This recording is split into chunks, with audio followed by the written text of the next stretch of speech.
continuidade aos vídeos pré-ENEM aí que estou fazendo, hoje eu vou trazer um tema importante, não só para o ENEM, mas também para o parâmetro mundial, tema bastante discutido em filmes, séries, que é a taxa de fecundidade.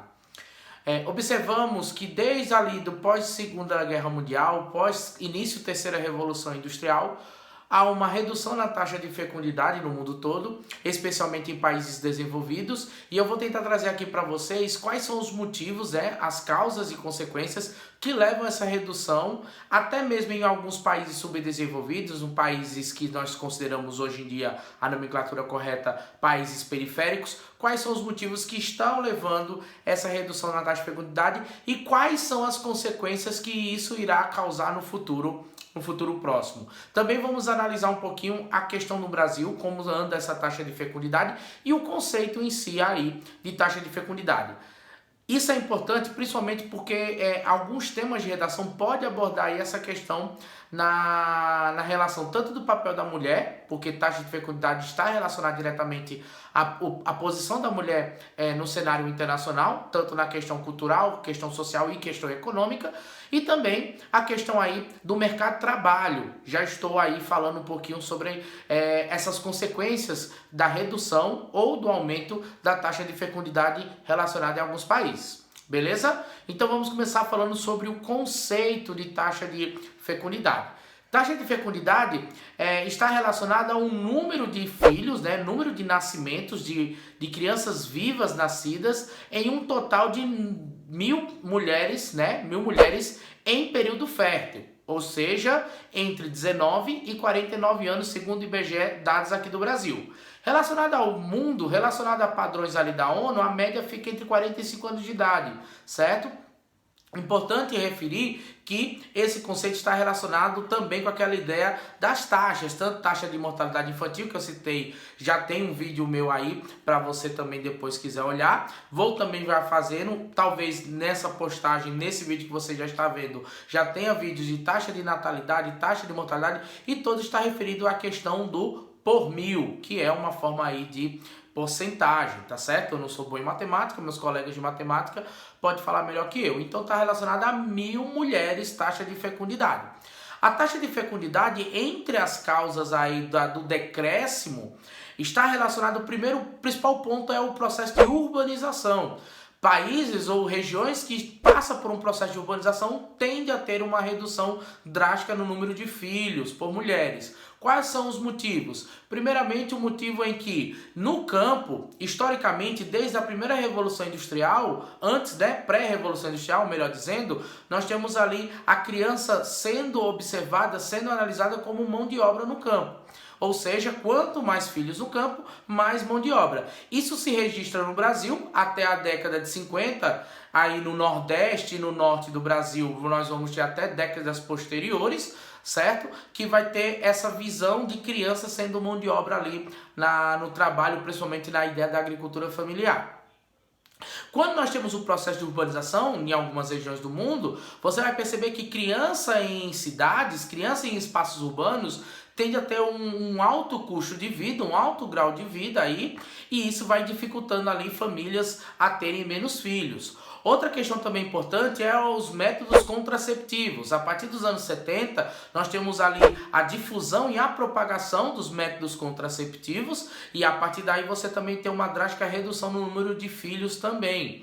Outra questão importante também a ser mencionado é a entrada da mulher no mercado de trabalho ou a emancipação feminina, tanto no espaço social quanto no espaço cultural e até mesmo no espaço econômico, como eu disse, que é a entrada da mulher no mercado de trabalho. Você também tem movimentos feministas a partir dos anos 60 que também vai galgar a ideia ali de mulheres, o fim da objetificação feminina, a ideia da mulher ficar sempre no seio familiar e ser só um espaço ali de reprodução, que era algo típico ali de décadas anteriores, tanto no Brasil quanto em algumas partes do mundo. Então você já tem aí alguns pontos interessantes a observar a queda da redução da taxa de fecundidade.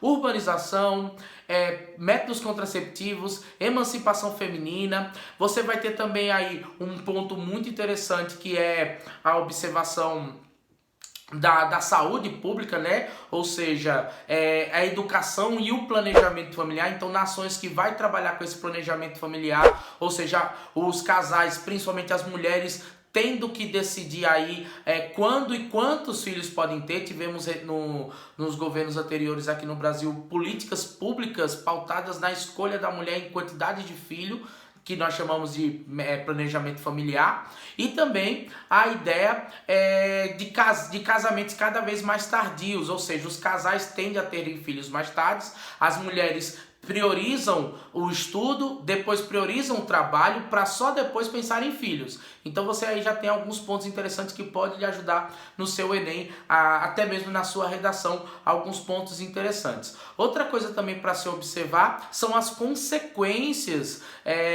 dessa redução na taxa de fecundidade.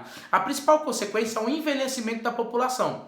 Cada vez menos filhos, a pirâmide etária vai se invertendo, certo? Então você vai ter uma base mais larga. Isso deve-se ao fato da melhoria da saúde, né? Então você tem a revolução médico-sanitária, que já foi citada aqui em vídeos anteriores. Então você vai ter uma melhoria, uma melhor qualidade de vida, um aumento da expectativa de vida e a redução na taxa de natalidade, consequentemente a redução na taxa de fecundidade. Então alguns países, principalmente países europeus e o Japão, posso-se dizer assim, Coreia do Sul também, vai ter uma redução drástica na taxa de fecundidade e, consequentemente, o envelhecimento da população. E isso vai sobrecarregar a Previdência Social e vamos ter aí espalhados pelo mundo a reforma da Previdência. Coisa que aconteceu aqui no Brasil, devido o Brasil também está passando por uma transição demográfica, e nosso país, nós já temos uma taxa de fecundidade que lá nos anos 60 era em média de 5 a 6 filhos por mulher.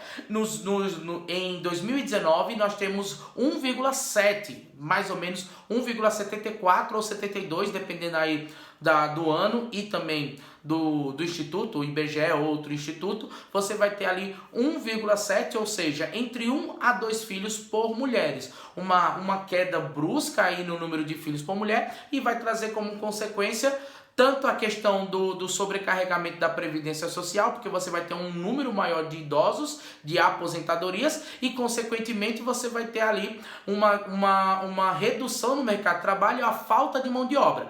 Alguns países estão recorrendo ao processo migratório, principalmente países europeus, que vai ter a entrada de imigrantes para substituir essa mão de obra que está faltando. Países como a Alemanha, países como Portugal, até mesmo na Ásia, os países como o país como o Japão, Coreia do Sul, está fazendo essa reposição de mão de obra. Mas também você tem uma questão importante, que é a quarta revolução industrial, que é a utilização de inteligência artificial, de robôs, né? Terceira revolução também, que vai ter um método de substituição no mercado de trabalho, nas fábricas aí, como substitutivo dessa escassez populacional que está ocorrendo. Outros países também recorrem no incentivo para mulheres engravidarem. Países como a Alemanha, Portugal, como eu citei anteriormente, está incentivando mulheres a engravidarem. O Brasil já tivemos o processo da reforma da Previdência, que ali ocorreu numa transição, basicamente, entre o governo Temer e o governo Bolsonaro, mas foi sancionado de fato no governo Bolsonaro, e foi polêmica. Nós podemos fazer um vídeo somente para a reforma da Previdência. E também você vai ter ali políticas cada vez mais de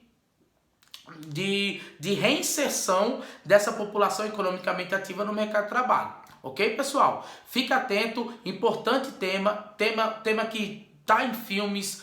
Tivemos aí discussões, lembrando das teorias demográficas, teoria malthusiana, teoria neomalthusiana, teoria reformista. Tá tudo inserido nesse bolo. Pode lhe ajudar na redação do Enem, pode lhe ajudar em informativos ali nos textos bases das questões, né? Nos textos, na charge e também na pirâmide etária. Ok, pessoal? Até a próxima, fique com Deus e até mais.